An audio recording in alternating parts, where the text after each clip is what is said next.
Bonjour à toutes et tous et bienvenue dans Le Pont des communs, une émission créée par des progressistes pour des gens qui veulent changer le monde, améliorer leur quotidien et celui de leurs voisins et de leurs voisines. Le principe est simple, on part pour 45 minutes de discussion à bâton rompu avec des invités en tout genre pour représenter Tournai, sa ville et ses villages. Alors aujourd'hui, nous allons parler d'agriculture et d'alimentation. Et j'ai le plaisir d'avoir avec moi Michel Leclerc et Jean-Yves Ansart. Alors Michel, bonjour. Bonjour. Tu es agriculteur à Aire et depuis 6 ans, vous avez développé un chouette projet sur la ferme de diversification, de transformation à la ferme et de vente à la ferme, chèvrerie, maraîchage. Donc bienvenue sur ce podcast, je suis très heureuse de t'accueillir aujourd'hui. Merci. Et puis Jean-Yves Ansart, toi tu es ingénieur agronome de formation, toi tu nous viens de Frasnes, tu as été actif notamment dans le développement en Afrique et puis par ici aussi. Et alors tu as quand même un lien avec Tournai puisque tu es actif dans la ceinture alimentaire de Tournai, tu as été actif dans la COP alimentaire à Tournai. Donc voilà, bienvenue aussi. Merci. Donc aujourd'hui, on va parler d'agriculture et d'alimentation, comme je l'ai dit, deux sujets qui pour moi sont très liés. Donc je voulais aborder les deux avec vous aujourd'hui parce qu'on ne peut pas parler d'agriculture qui est la production sans parler d'alimentation qui est plutôt le côté consommation. Et donc voilà, c'est là-dessus que j'ai envie de vous emmener aujourd'hui. Il y a énormément d'idées qui sont sur la table à tous les niveaux pour faire évoluer, pour favoriser la transition de l'agriculture et de l'alimentation, mais il y a encore beaucoup de boulot aussi. Et donc, voilà, c'est un peu ce sur quoi j'ai envie de vous emmener. On peut peut-être commencer par un petit tour des lieux et un peu les constats que vous avez aujourd'hui dans votre pratique. On peut peut-être commencer avec toi, Michel, qui est de Tournai. Est-ce que tu peux nous parler un peu de ce que tu fais et de comment tu t'insères finalement dans le paysage agricole de Tournai ? Moi, je pars à la base, la ferme, c'est une ferme familiale que j'ai repris à mes parents, qui étaient déjà mes grands-parents. Donc, ferme traditionnelle, comme on en voit beaucoup dans la région. Culture et élevage. Élevage, chez moi, c'était du blanc-bleu belge pour la viande. Bon, il y a des élevages de lait aussi, avec des Holstein. Pas mal. Et puis, voilà, la culture, c'était la betterave, c'était la pomme de terre. On met du froment, on met du maïs, on met un peu de lin. C'est un peu le paysage qu'on retrouve dans la région, même en Wallonie. Par chez nous. Nous, il y a eu un virage il y a 5-6 ans où on a décidé... moi, j'ai décidé d'arrêter l'élevage blanc-bleu parce que j'étais plus en communauté avec ça. Et voilà, j'ai accueilli chez moi ma petite cousine et son mari. On s'est lancé dans l'élevage de chèvres, dans le maraîchage bio, et on a transformé toute la ferme finalement en agriculture bio. Mmh. Donc, c'est un gros virage. Ouais, on a développé la vente locale avec le magasin à la ferme. On a développé les ventes au marché. On a un système d'AMAP aussi où les gens viennent chercher un panier de légumes toutes les semaines. On fait un peu ferme pédagogique. On a des écoles qui viennent aussi. On a des stages pour les jeunes enfants. Mmh. Tout ça, c'est une dynamique, une synergie pour aussi avoir un lien plus fort avec le consommateur, finalement. Mmh. Donc, c'est vraiment, finalement, l'arrivée de ta nièce et de son mari, Pierre et Sophie, qui a changé un peu la physionomie de la ferme. Ça a été le moteur, le déclic pour moi, alors que j'étais déjà, depuis une quinzaine d'années, passé en mode agriculture plutôt raisonnée. J'avais déjà des gros questionnements sur les dégâts de l'agriculture conventionnelle, si je peux le dire ainsi. Donc des questionnements sur la biodiversité, sur la vie du sol, sur les pollutions, sur le réchauffement climatique. Et puis là, la venue de Pierre et Sophie, ça a déclenché ce qu'il en est maintenant à la ferme des Coquelicots. Ok. Et tu as l'impression que dans le paysage de l'agriculture tournaisienne plutôt, c'est quelque chose qui est assez en phase avec ce qui se passe de manière générale, un courant plus global, ou bien vous vous sentez plutôt isolé par rapport à ça ? Comment tu te situes ? Il y a quelques structures dans la région de Tournai qui se sont développées un peu comme nous. Ça reste quand même un peu de manière anecdotique. Par rapport à l'ensemble de l'agriculture du coin, on reste quand même un peu à part, et ça bouge pas énormément dans le monde agricole par rapport à ce qu'on connaît depuis plusieurs dizaines d'années. Mmh. Je partage un peu ton constat parce que voilà, c'est vrai que je ne me suis pas forcément présentée, mais donc je suis Camille Cosman et effectivement, je suis aussi fille de ferme et je travaille sur la ferme avec mes parents. Un système qui rejoint pas mal le vôtre finalement et sur lequel on tire un peu les mêmes constats. On a la chance quand même d'avoir des initiatives comme ça qui fleurissent un peu partout, mais ça reste quelque chose de relativement marginal et il y a du boulot. Et il y a des pistes pour développer ça et toi Jean-Yves, c'est quelque chose dans lequel tu t'es investi tout au long de ton parcours. Est-ce que tu peux nous parler un peu de ton parcours et de voilà, ton lien finalement à l'agriculture et plus largement au système alimentaire? Alors j'ai un parcours un peu particulier parce que au départ je suis petit-fils d'agriculteur, mais après mes études j'avais envie de découvrir le monde et donc je suis parti à l'étranger, notamment en Afrique, pour voir comment ça se passe là-bas, comment pouvoir apporter des solutions aux problèmes qui se posent là-bas en Afrique et ailleurs. Et de retour ici, je me suis rendu compte qu'il y a des problèmes qui sont communs. Le fait que l'agriculture familiale tend à être écrasée par une agriculture plutôt de type agro-industriel, on le voit partout. Et donc le combat que j'ai fait là-bas et que je continue à faire ici, c'est d'essayer de lutter contre cette emprise de l'agriculture de type agro-industriel qui développe des modèles qui vont à l'encontre des valeurs sociales, des valeurs environnementales. Et donc, voilà, ça c'était mon engagement que j'ai essayé de poursuivre à travers différentes initiatives, notamment ici à Tournai, en ce qui concerne la ceinture alimentaire de Tournaisis qui vise à accroître l'autosuffisance alimentaire.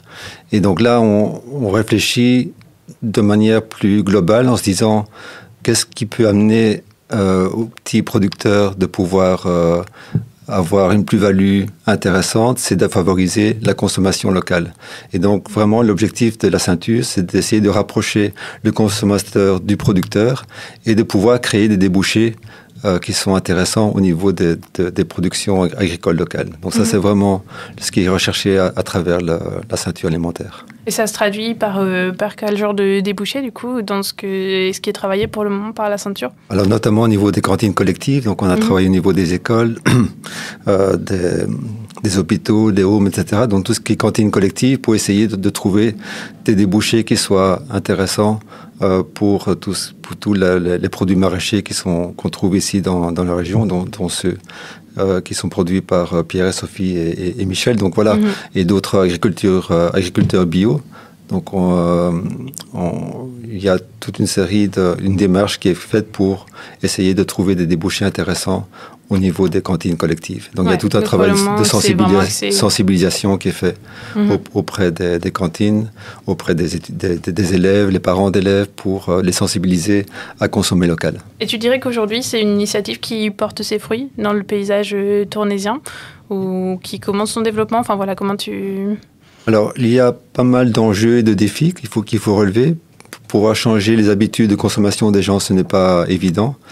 Mais je pense qu'à travers toute une série d'actions de sensibilisation, il y a notamment des documentaires qui ont été réalisés, des actions dans les écoles pour sensibiliser les élèves. Et donc, à travers ces actions, il y a moyen d'essayer de toucher les parents et les enfants pour manger local et des produits de meilleure qualité. Ouais. Et donc ça touche à la fois à la qualité de la nourriture et aussi de pouvoir offrir des débouchés au niveau des petits producteurs et des producteurs de la région.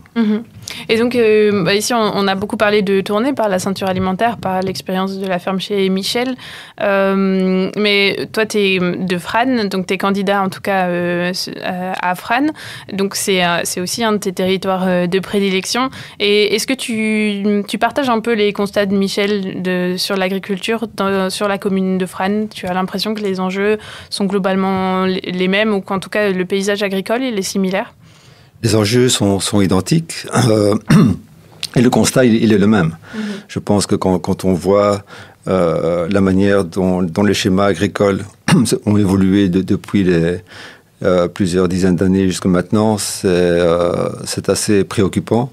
Et donc il faut vraiment mettre en place d'autres schémas agricoles qui soient plus respectueux de l'environnement et également qui permettent de produire une alimentation de qualité. Il faut savoir qu'on importe 80% des fruits et légumes qui sont consommés en Belgique, alors que 80% de notre production agricole est exportée. Ouais. Et donc là, il y a vraiment des enjeux majeurs à essayer de relever pour rapprocher justement tout ce qui est production locale des consommateurs. Et les enjeux sont identiques à Frasnes ou à Tournai ou ailleurs en Wappi. Ok. Alors, une petite question. J'espère juste pas te prendre de cours, mais donc, tu es plutôt impliqué à Frasnes au niveau, je dirais, politique. Par contre, au niveau enfin, on a parlé de la ceinture alimentaire de Tournai. Pourquoi ce double front? Est-ce que c'est quelque chose sur lequel tu travailles aussi à Frasnes ou bien quelque chose que plutôt tu projettes de travailler sur Frasnes? Enfin, voilà, pourquoi cette double casquette ici? Voilà, en fait, c'est simplement du fait que j'étais plus présent sur Tournai il y a quelques années.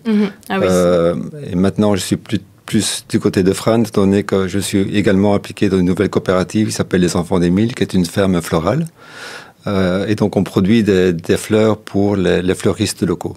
Et des fleurs qui sont pas traitées, donc il n'y a pas de produits phyto, il n'y a pas d'engrais minéraux, donc vraiment, selon les techniques bio.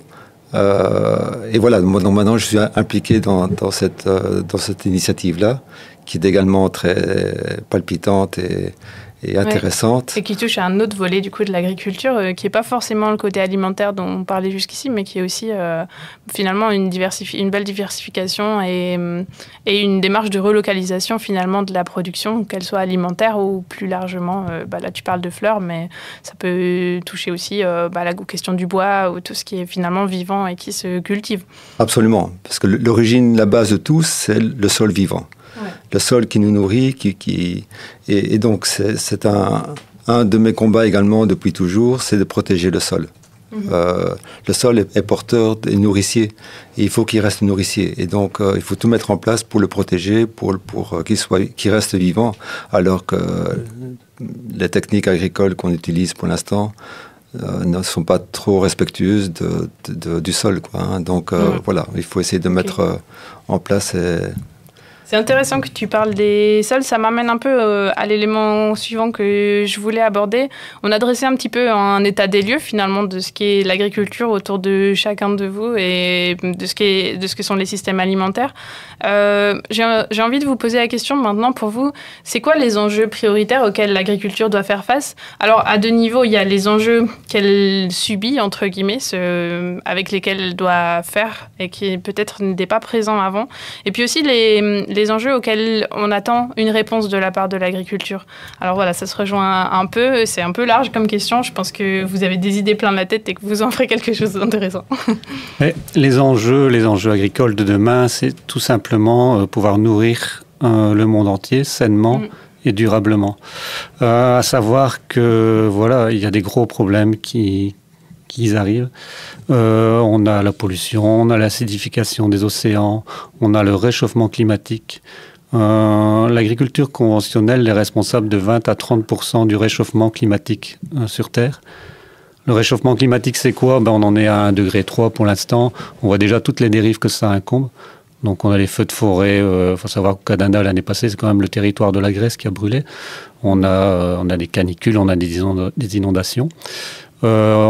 D'ici 5 à 6 ans, on prévoit potentiellement chez nous, en cas de canicule, 9 degrés en plus par rapport à ce qu'on constate maintenant. Donc on a des journées à 35, 36 degrés où on en a déjà très chaud. On va arriver à des 44, 45 degrés dans 5-6 ans. Donc même si cette année, c'est une année particulière parce qu'on a eu beaucoup d'eau et donc on a eu paradoxalement moins de canicules que d'habitude. Ça, je peux peut-être y revenir après de cette année particulière. Mais voilà, réchauffement climatique. Donc dans 25 ans, on annonce potentiellement de 600 millions à 1 milliard de personnes qui devraient être délocalisées parce qu'ils ne seraient plus capables de vivre là où ils sont actuellement. Ce que je constate, c'est à Tournai, quand il y a 200 migrants qui arrivent, c'est déjà on se demande où on va les mettre, c'est une catastrophe pour beaucoup. 1 milliard de personnes délocalisées, c'est tout simplement invivable, c'est le chaos. Le réchauffement climatique, je ne sais pas si c'est une bonne ou une mauvaise nouvelle, mais ce n'est pas le pire, quoi. Le pire, ce sont encore les pertes en biodiversité. Là, on n'est plus dans les prévisions, là, on est dans les faits. À savoir qu'on a déjà déglingué les 2 tiers des vivants sur Terre. On a déglingué les 2 tiers des insectes. On On a abattu les 2/3 des arbres, et les 2/3 des mammifères vivants qui sont plus là. Si là, on devrait prendre juste un exemple pour un peu frapper les gens, ce serait les pollinisateurs, à savoir que les plantes comestibles sur Terre, il y a 65 à 95% des plantes comestibles sur Terre qui ont besoin d'être pollinisées pour pouvoir se reproduire. Et là, pareil constat, les pollinisateurs, bon, il y en a 2/3 qui sont pas disparus maintenant et on continue à en perdre. Donc en sachant qu'on parle beaucoup des abeilles, c'est un grand sujet, mais que les pollinisateurs, c'est beaucoup plus large. C'est beaucoup plus large. Énormément d'espèces, et même qu'on ne connaît pas forcément dans le grand public, mais qui jouent un rôle clé là-dessus. Et dont on dépend pour notre production alimentaire. Voilà, tout à fait. Donc, et au bout de toute cette chaîne du vivant qu'on est en train petit à petit à décimer, il y a l'être humain, il n'y a pas de souci. Donc voilà, ça c'est l'enjeu de demain. Donc ici pour le moment tu pointes 2 enjeux prioritaires, le changement climatique et les pertes de biodiversité. Ouais. Peut-être si Jean-Yves tu veux ajouter, on revient vers toi juste après Michel, mais je ne sais pas si Jean-Yves tu vois un autre enjeu qui serait un peu prioritaire ou en tout cas très prégnant.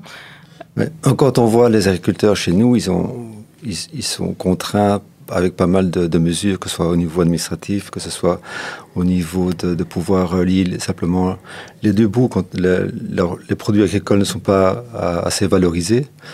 Mon grand-père, il vivait très bien avec 4-5 hectares. Maintenant, il faut minimum 20 ou 30 hectares, si pas plus, pour qu'un agriculteur puisse subsister. Et donc là aussi, il y a un enjeu énorme au niveau des producteurs, c'est pouvoir vivre décemment de leur métier. C'est pas pour rien que maintenant pas mal de fils d'agriculteurs vont chercher d'autres métiers parce qu'ils ne voient pas d'avenir dans le métier d'agriculteur, et ça c'est vraiment un problème énorme. C'est intéressant parce qu'on a du coup un peu deux échelles différentes ici que vous amenez, une échelle qui est très globale finalement avec des enjeux qui sont planétaires et au niveau de la survie de l'espèce humaine finalement, le changement climatique, la biodiversité, parce que c'est ça un peu le cœur du sujet aussi, c'est de se dire quelle place pour l'homme sur la Terre demain. Et puis toi, tu pointes quelque chose qui est peut-être beaucoup plus concret et qui est beaucoup plus proche de notre quotidien. Alors chez nous, mais tu parlais de ton expérience en Afrique, c'est pas le cas uniquement chez nous. Ces questions de transmissibilité des fermes, de viabilité finalement de l'agriculture paysanne. Je sais pas si c'est quelque chose. C'est un constat global. Je l'ai vu en Afrique. Il se pose dans les mêmes termes chez nous. Et c'est lié à l'ensemble du système agricole qui évolue vers un schéma qui écrase finalement le type d'agriculture familiale tel qu'on la connaissait avant. Je pense qu'il y a vraiment des défis à relever et de revenir à une agriculture qui soit plus humaine finalement et plus respectueuse du sol et de l'environnement. Je pense que l'enjeu il est là. Maintenant, quel levier on a pour essayer de renverser cette tendance? Au niveau communal, je dirais que ce qu'on peut faire, c'est essayer de favoriser des débouchés qui permettent aux producteurs de pouvoir vendre leurs produits au niveau... On reviendra un peu plus largement sur les leviers tout à l'heure, parce qu'effectivement, je pense que c'est un levier qui est très intéressant. Et donc, on le garde en tête et on y revient tout à l'heure. Je voudrais peut-être qu'on continue peut-être le petit tour d'horizon des enjeux prioritaires de l'agriculture. Et tu as parlé plusieurs fois des sols, Michel, qui a fait allusion aussi, et de la qualité des sols, de la perte de qualité des sols. Est-ce que pour vous, ça, c'est un enjeu aussi? C'est un des enjeux écologiques de demain. La perte, oui, de la qualité de la vie dans le sol. Nous, à la ferme des Coquelicots, on a un modèle qui est développé. On prouve que clairement, demain, on peut cultiver, nourrir le monde en se passant des engrais et des pesticides. De synthèse, en tout cas. Ouais. De synthèse, oui, tout à fait. Donc c'est un modèle qui existe. Nous, c'était un choix il y a quelques années. Maintenant, moi, je vais dire, ça ne devrait même plus être un choix, ça devrait être une obligation. On a une telle dégradation, si on parle que de la vie du sol, qu'il faut arrêter le massacre, quoi. Donc on a cette vie du sol qui se dégrade, ça entraîne une dégradation de la structure du sol. On a maintenant aussi des quantités d'eau qui tombent de plus en plus en abondance avec des orages qu'on n'avait pas avant. Et on voit ce que ça entraîne. Ça entraîne les coulées de boue, c'est tout ce sol qu'on perd petit à petit aussi. Oui, et en sachant aussi que finalement, ce sol, comme tu dis, on le perd. C'est pas uniquement les problèmes directs de coulées de boue. Et c'est vrai que c'est une vraie problématique pour les riverains qui sont impactés par ça. Mais avant tout, c'est un capital finalement à la fois vivant et en même temps le support de l'activité de l'agriculture qui s'en va et qui est définitivement perdu. Il faut savoir qu'il faut des millénaires pour constituer un sol et que tout ce qui est parti avec finalement l'eau qui... Mais on agit actuellement dans l'agriculture conventionnelle, on agit un peu comme une entreprise qui aurait justement, tu parlais de capital, qui aurait un capital de départ, mais qui d'année en année est obligé de puiser dans ce capital pour pouvoir survivre parce que les bénéfices ne sont pas conséquents assez. Et notre capital en agriculture, c'est le vivant. Et on puise dans ce capital d'année en année. Et puis, on sait très bien que économiquement, une entreprise qui va à chaque fois puiser dans son capital, à un moment donné, ça va plus, c'est la faillite. Et là, nous, ça va être la faillite de l'agriculture, tout simplement.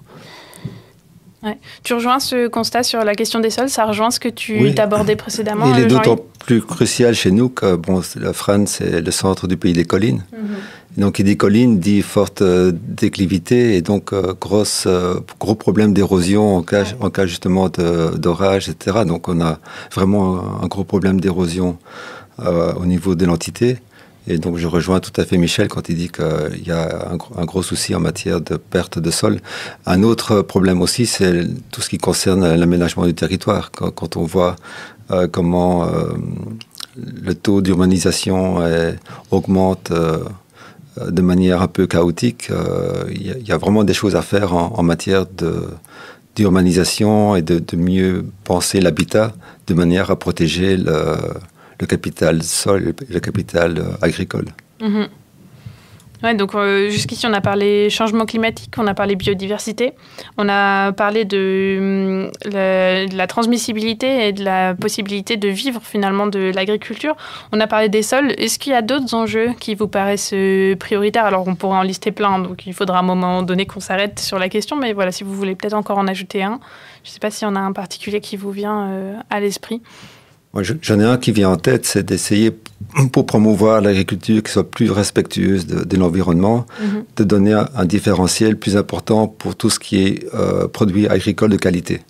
Là, pour l'instant, une reconnaissance finalement. Une meilleure, oui, au niveau du prix, simplement, d'offrir de proposer un prix qui soit plus intéressant par rapport à des produits agricoles qui soient de qualité. Parce que qui dit agriculture bio, ça veut dire que ça implique des coûts plus importants. Un agriculteur ne peut pas se permettre d'augmenter ses coûts s'il n'y a pas des revenus additionnels qui sont à la clé. Donc là, il faut absolument jouer au niveau des prix qui sont proposés pour des produits agricoles de qualité. D'où l'intérêt aussi pour moi, et c'était particulièrement important, de parler à la fois d'agriculture et d'alimentation, parce qu'on peut pas, on peut pas juste se dire il faut changer la manière de produire, il faut aussi changer la manière d'utiliser ces produits et de valoriser les produits qui sont produits, les différentes choses qui sont mises en place par les agriculteurs pour avoir une véritable transition finalement du système alimentaire dans son ensemble, qui comprend du coup l'agriculture, mais aussi tout ce qui vient après. Alors, on a dressé une petite liste des enjeux. On pourrait, je pense, parler 3 heures sur la question. Ce que j'ai envie de vous demander maintenant, c'est si vous deviez parler de votre idéal, si vous deviez imaginer finalement l'avenir de l'agriculture ou de votre système ou de ce dans quoi vous vivez, je dirais dans son optimum ou du côté finalement utopique des choses peut-être, ou peut-être pas, c'est peut-être réalisable. Comment vous verriez le système alimentaire et le système agricole, je sais pas moi, dans 5 ans, dans 10 ans Nous, à la ferme des Coquelicots, on essaye de se diriger vers ce qui devrait être l'idéal en agriculture, c'est-à-dire justement produire une alimentation qui soit locale. On a le magasin à la ferme, on a des gens du village qui viennent s'alimenter directement à la ferme. On ne produit pas, comme en conventionnel, des pommes de terre, par exemple. On est très fiers en Wallonie d'avoir notre production de pommes de terre, la première en Europe ou au monde. À part ça, on va les conduire, les pommes de terre, parfois jusqu'au Pérou, où là, des agriculteurs péruviens ne peuvent même plus les produire eux-mêmes parce qu'il y a la concurrence des produits pommes de terre belge. Donc voilà, on va un peu à contre-courant là vis-à-vis de ça. Si on avait plusieurs structures comme la nôtre, 3, 4 dans chaque village, on va nourrir le village entier. On va recréer un lien social parce qu'on a des gens qui viennent à la ferme, au magasin, ils sont contents de venir, ils revoient des autres personnes, ça recrée vraiment du lien. Et alors on a aussi un devoir dans tout ce qui est paysage du monde rural aussi. On a replanté on a replanté des arbres. Ça c'est bien pour la biodiversité, ça a un impact. Mais ça, ouais, c'est bien aussi pour le paysage rural où les gens vont se sentir mieux aussi dans leur village si on arrive à remodeler tout ce paysage.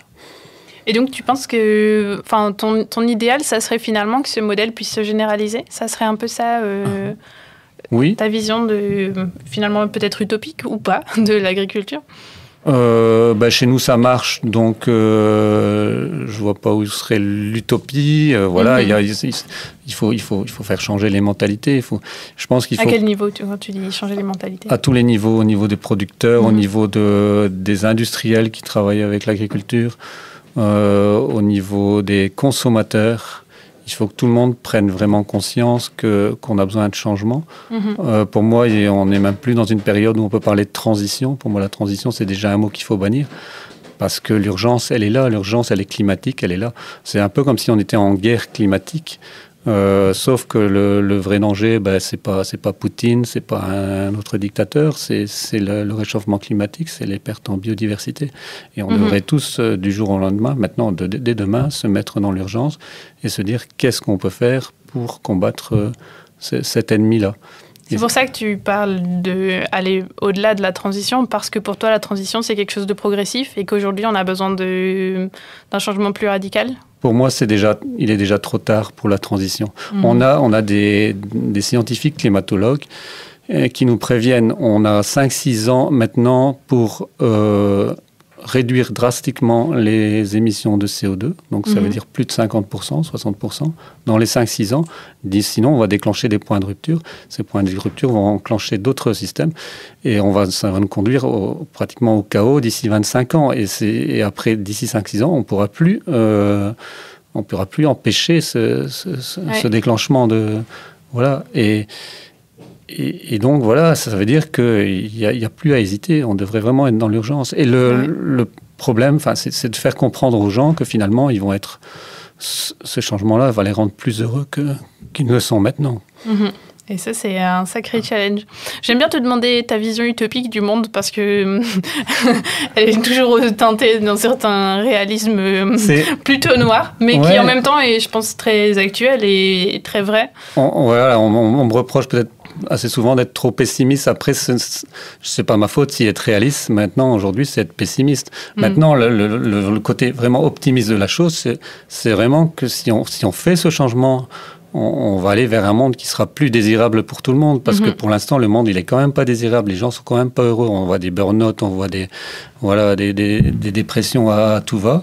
On voit les jeunes qui sont pas heureux. Donc ce changement-là va vraiment leur apporter quelque chose de plus confortable. Et pour toi, du coup, c'est vraiment une vision de société. C'est pas juste se questionner sur l'agriculture, parce que tu parlais tout à l'heure de lien social, de la place de la ferme dans les villages. L'agriculture, finalement, c'est un peu le reflet de la société humaine. Ouais, je suis assez d'accord avec toi là-dessus. Jean-Yves, je reviens vers toi. Ce serait quoi, toi, ta vision utopique de l'agriculture et plus largement des systèmes alimentaires autour de toi, sur ton territoire ? En fait, je rejoins complètement ce qu'a dit Michel.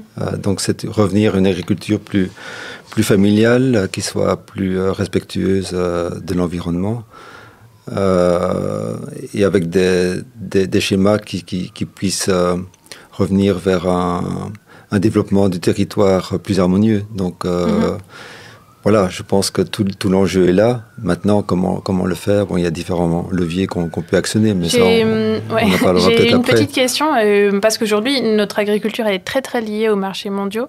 Et peut-être tu as plus cette expérience de cette globalité finalement du côté mondial. Comment tu t'intègres ça ou pas dans ta vision utopique de l'agriculture? Finalement, ce qui est aujourd'hui une forme de mondialisation qui est très poussée. Comment on garde ou pas du lien entre les différentes parties du monde? Est-ce que c'est quelque chose qui est important ou est-ce que c'est quelque chose qu'il faut limiter pour préserver? Enfin voilà, c'est une question qui est assez ouverte. Mais... Les défis qui se posent au niveau des autres continents, finalement, rejoignent les défis qu'on trouve chez nous. La mondialisation était présentée au départ comme un modèle à suivre parce que ça permettait d'avoir une libre circulation des biens et des services, de favoriser les échanges, de limiter les barrières douanières. Quand on regarde, je pense, après quelques années de mise en place du système, tous les défauts que ça amène, il y a vraiment lieu de se questionner par rapport au soi-disant retour positif de la mondialisation. Donc je pense qu'il y a vraiment une nécessité de revoir ce type de système global qui amène à des absurdités, que ce soit sur le plan social ou environnemental. Et donc c'est là qu'il faut travailler au niveau local. Je pense que le défi, il est d'essayer de remettre des connexions au niveau local entre les producteurs, les consommateurs, de travailler de manière plus centrée sur des systèmes autosuffisants au niveau des paysages villageois, des régions, et d'arrêter de penser qu'on pourrait satisfaire les besoins de la planète en important des produits qui viennent de l'autre côté du monde, quoi. Ça n'a pas de sens. Justement, tu parles d'être autosuffisant. On a parlé avec Michel des villages parce que lui, c'est, je dirais, son terrain de jeu de prédilection. Toi, tu es donc membre de la ceinture alimentaire et là, il y a la question aussi de l'alimentation de la ville qui est peut-être moins facile de prime abord que l'alimentation d'un village puisqu'il y a cette proximité plus grande avec la terre et avec les espaces de production. Est-ce que tu penses que la ceinture alimentaire ou des initiatives de ce genre-là, ce sont des pistes ou bien est-ce qu'il y en a d'autres que tu vois? Comment nourrir finalement les villes demain dans une perspective de relocalisation et de réflexion globale? Les analyses ont montré qu'il n'y a pas de problème majeur en termes de satisfaction de la demande par rapport à la possibilité ou potentiel de production ici dans le Tournaisis. Ah oui. Okay. Et donc, l'enjeu n'est pas là.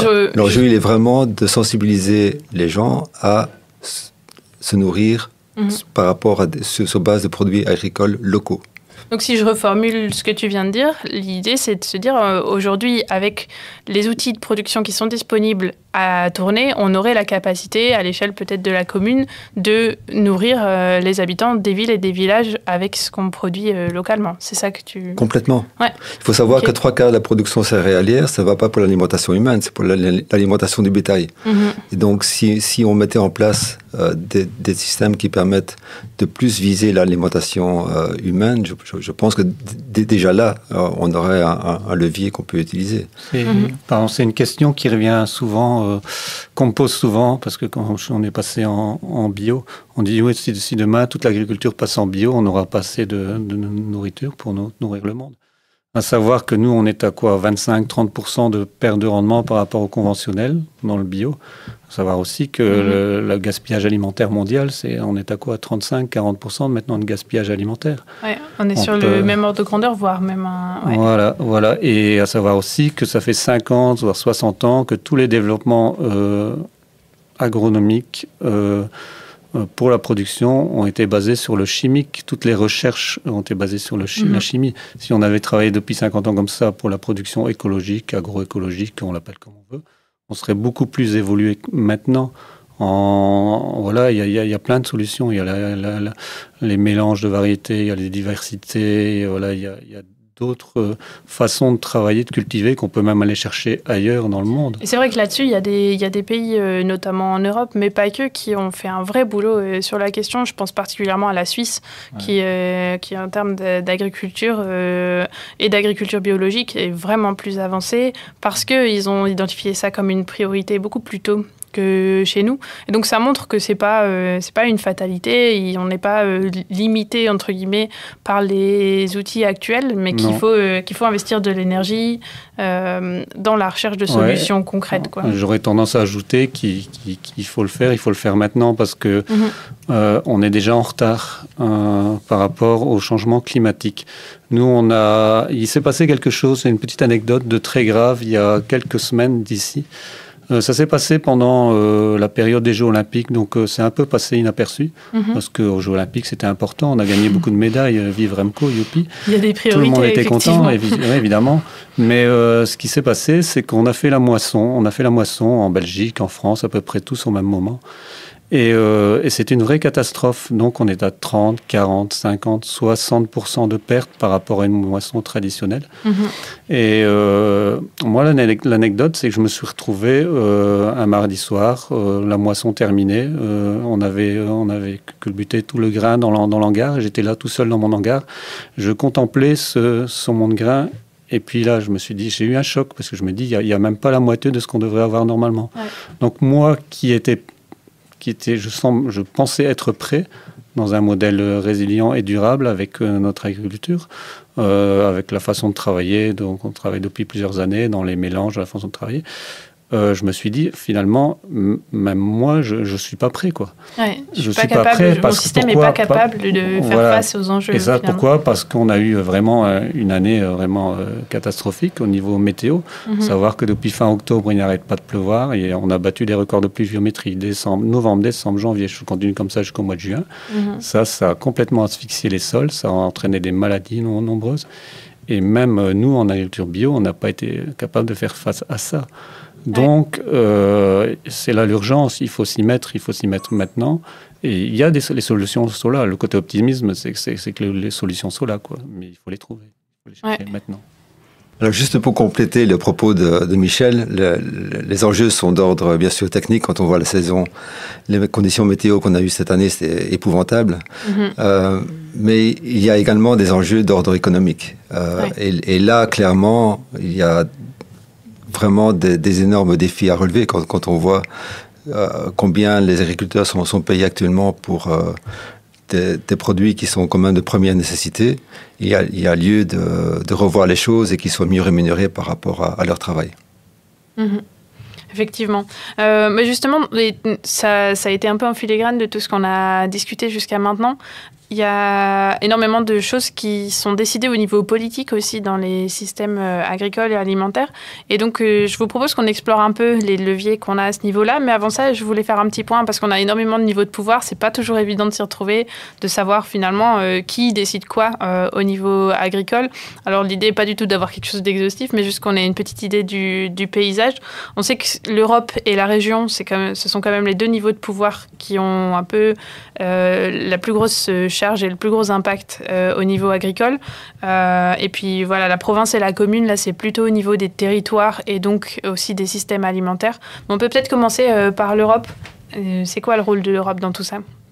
L'Europe, elle a un gros rôle à jouer, justement. On a un levier extraordinaire en Europe, c'est la PAC, ce sont les primes PAC. On pourrait prendre juste un exemple, c'est pour la France. La France, je sais que c'est 9 milliards d'euros qui sont distribués chaque année en primes. Voilà, malheureusement, c'est plus dirigé maintenant vers les grosses exploitations, les gros propriétaires qui sont les premiers bénéficiaires de cette prime. On pourrait très bien avoir une vision où on privilégierait plus les petites entités, les entités, les exploitations bio, locales, qui contribuent plus justement à préserver cet environnement.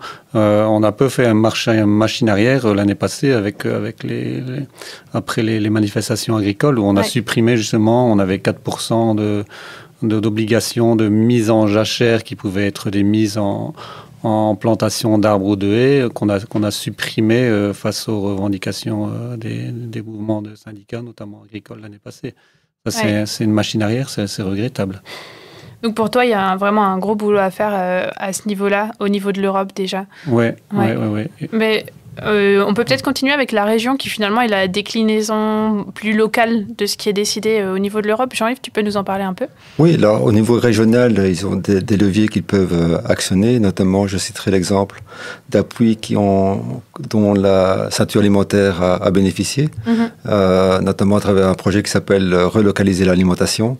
Et c'est un appui qui permettait d'avoir un financement pour justement sensibiliser d'une part les consommateurs à acheter local et également encadrer les producteurs pour favoriser l'agriculture bio dans le Tournésie. Et donc là, il y a clairement des leviers que la région peut actionner pour mettre en place ce type d'initiative et d'arriver à avoir une alimentation à la fois de qualité, locale, et en lien avec les producteurs locaux. Donc ici, on est bien à l'échelle de la région wallonne. Après, au niveau des provinces et puis surtout des communes, il y a des choses qui peuvent se faire aussi, même si ce n'est pas forcément les mêmes compétences. Alors, surtout au niveau, d'une part, de l'aménagement du territoire et des paysages, avec notamment les PCDR, donc les plans communaux de développement rural. Alors, ça ne touche pas directement ou uniquement à l'agriculture, mais ça prend en compte les paysages et ce qu'on en fait. Mais après, il y a aussi tout l'aspect alimentation, consommation, valorisation des filières et notamment au niveau des collectivités, ça ce sont des compétences qui sont communales. Alors ce que je vous propose, c'est qu'on mette peut-être un peu sur la table finalement quels sont les leviers qui sont actionnables au niveau communal, mais pas que, pour mettre en place finalement ce changement agricole dont on a besoin aujourd'hui et dont on a besoin de toute urgence, comme l'a dit Michel tout à l'heure, et finalement qui est la raison pour laquelle on se retrouve ici, mais aussi pour laquelle chacun au quotidien, on s'implique, Jean-Yves, Michel et moi aussi, voilà, pourquoi on travaille ensemble finalement à ce changement et quels sont les leviers qu'on peut mettre en place pour ça. Jean-Yves, peut-être tu pourrais parler justement au niveau du développement de la COP alimentaire à Tournai et l'implication du... Voilà, tout à fait. Donc la commune est partie prenante pour la création, le lancement et le développement de la COP alimentaire. Il y a un subside que la commune a mis à disposition de la COP pour pouvoir notamment acheter un certain nombre d'équipements et des infrastructures. Et la commune est également partenaire dans le projet qui avait été financé par la région wallonne pour pouvoir développer des circuits au niveau local dans le Tournésie et favoriser finalement le lien entre les consommateurs et les producteurs. Donc là, la commune peut avoir des leviers d'action, notamment en ce qui concerne la rédaction adapter les cahiers des charges pour toutes les cantines collectives, que finalement ces cahiers des charges prennent en compte non seulement l'élément de coût, mais également des éléments de la qualité de l'alimentation, des produits agricoles qui seront mis à disposition des cantines collectives. Et là, les communes ont vraiment un levier essentiel en la matière. Chose qui d'ailleurs a été commencée, c'est un gros chantier, mais qui a été commencé sur Tournai avec le Green Deal Cantine Durable, mais pas que sur Tournai. Effectivement, il y a beaucoup de communes qui se sont saisies de cette question-là. Oui, et alors on peut relever que justement dans le nouveau programme écolo, on a aussi relevé le fait qu'il fallait privilégier l'agriculture locale et durable, l'alimentation locale. C'est un levier aussi. On sait qu'Écolo, depuis 5 ans dans la majorité, on a fait des choses, c'est bien, il faut le dire. Il faut aussi dire qu'on n'a pas pu faire d'autres choses. Il y a beaucoup de boulot et qu'il est urgent d'en faire beaucoup plus. Donc, quand on a parlé de l'alimentation, on peut parler de l'aménagement du paysage. Et effectivement, dans le programme aussi, on a la plantation de haies et d'arbres en suffisance dans nos campagnes. On peut parler même plus globalement, on n'est pas que dans les campagnes, on peut parler pour la ville de Tournai aussi. On doit absolument demain mettre un plan d'aménagement global. On doit replanter des arbres en suffisance parce que demain, quand on aura ces chaleurs suffocantes dans la ville, c'est ce qui va sauver les habitants de la ville. L'autre jour, pour l'anecdote, on était en train de manger au restaurant un soir avec justement les gens de la ferme. On était sur la place Saint-Pierre. Moi, je me dis, écoutez les gars, c'est chouette, on est ici ce soir en été, il n'y a rien qui vous choque quand on regarde cette place, quoi. Je dis, regarde, mais quoi, il n'y a pas un arbre, il n'y a pas une plantation, il n'y a rien. Ouais. Ça va pas, quoi. Allons-y, plantons, quitte à supprimer peut-être la place aux voitures, à d'autres choses. Il faut avoir le courage politique de le faire. Je voudrais revenir, tu parlais juste avant plus largement de l'aménagement du territoire. On a la chance dans la commune de Tournai de faire partie maintenant, au moins une partie de la commune, si je ne me trompe pas, du parc naturel des Plaines de l'Escaut, qui est un acteur finalement aussi assez essentiel dans la gestion de territoire et qui peut être un allié dans cette réflexion communale. Vous, à Frasnes, vous avez le parc naturel du Pays des Collines aussi. Et donc voilà, il y a des gens qui ont des compétences et qui finalement ne demandent qu'à pouvoir les développer. Et je pense qu'il y a pas mal de choses qui peuvent se faire, même au niveau local, alors qu'on a parlé tout à l'heure finalement de la grosse part européenne et régionale dans les décisions politiques qui sont prises au niveau de l'agriculture, mais pas que. Il y a des choses à faire au niveau local aussi. Je ne sais pas si vous voulez ajouter quelque chose sur les leviers. On a déjà fait un grand tour d'horizon ensemble. Je voulais juste compléter le propos de Michel. Au niveau du programme de la locale écolo de Frasnes, il y a également un des axes prioritaires, c'est de favoriser l'alimentation de qualité au niveau des écoles, au niveau du CPAS. Donc là, il y a vraiment quelque chose à faire pour offrir à nos enfants et aux personnes âgées une alimentation qui soit équilibrée, d'essayer de réduire les gaspillages alimentaires dans les écoles et dans les cantines collectives. Donc là, il y a tout un travail qu'on peut faire au niveau communal et que Écolo veut faire à travers des actions concrètes à lancer dans les futurs. Pardon, j'arrive pour rebondir un peu là-dessus. C'est vrai qu'on peut parler dans l'enseignement, dans l'éducation des jeunes qui sont les futurs adultes de demain. Il y a énormément de choses à faire. Il faut vraiment reconnecter les gens avec la nature, et pas en particulier les jeunes qui sont complètement déconnectés bien souvent. Voilà, on remet dans les écoles des programmes de découverte de la nature, de l'agriculture. Pourquoi pas des demi-journées par semaine où on irait au contact de cette nature? Pourquoi pas des jardins en grand nombre dans les écoles? Il y a des exemples d'écoles tournaisiennes où on a développé ça. Mais maintenant, voilà, on pourrait dire aux enfants, voilà, aujourd'hui, ce matin, vous allez cultiver des salades. Ben, donc un jour, vous allez avoir la salade dans votre assiette. Sauf que maintenant, on ne peut même plus le faire avec les conditions de l'AFSCA. Ouais, il y a du boulot. Mais il y a du boulot, effectivement. Tu sais, ne fût-ce qu'un coin de pelouse, quoi, dans une école. Dans cette cour qui est bétonnée, on met un coin de pelouse. On oblige même les enfants à aller pieds nus dans cette pelouse. Ils vont se reconnecter avec la nature, avec le vivant. Et ça va reprendre tout son sens pour eux.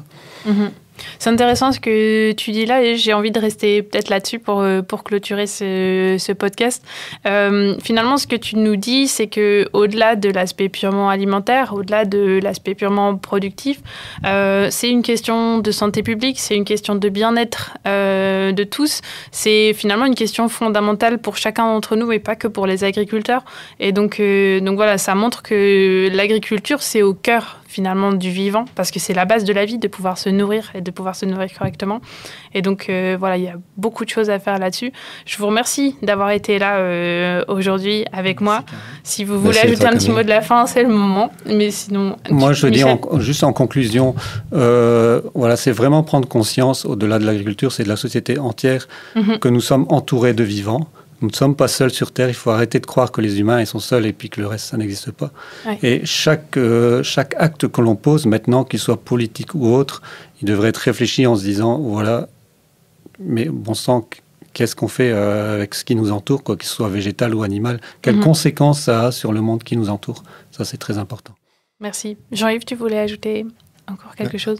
Je citerai un exemple concret. À Frasnes, on a Frasnes-les-Bassins. Et Frasnes-les-Bassins, c'est quoi? C'est la reconversion des anciens bassins de décantation de la sucrerie. Il y avait une sucrerie à Frasnes qui a dû fermer. Et maintenant, c'était reconverti en zone naturelle qui attire des oiseaux venant de l'Europe entière avec une richesse, une biodiversité fantastique. Et donc, il y a moyen d'avoir des modèles de reconversion dans le sens vraiment pour préserver l'environnement, pour développer la biodiversité. Et là, c'est un exemple concret qui est magnifique et je recommande vraiment tout l'ensemble, les gens de venir visiter cette zone qui est magnifique. Ok, donc un chouette endroit où se ressourcer, peut-être avec un bon panier pique-nique de produits du coin. Absolument. Mais voilà, merci en tout cas. Et je pense que s'il y a une idée qu'il faut retenir de tout cet échange, c'est que finalement, l'avenir, il passe aussi par réfléchir à la manière dont on se nourrit, la manière dont on produit notre alimentation. Et ça, il y a des idées sur la table. Et aujourd'hui, je pense qu'il faut se retrousser les manches et y aller. Mais c'est pour ça qu'on est là. Évidemment. Merci à tous les deux. Merci à toi. Merci Michel.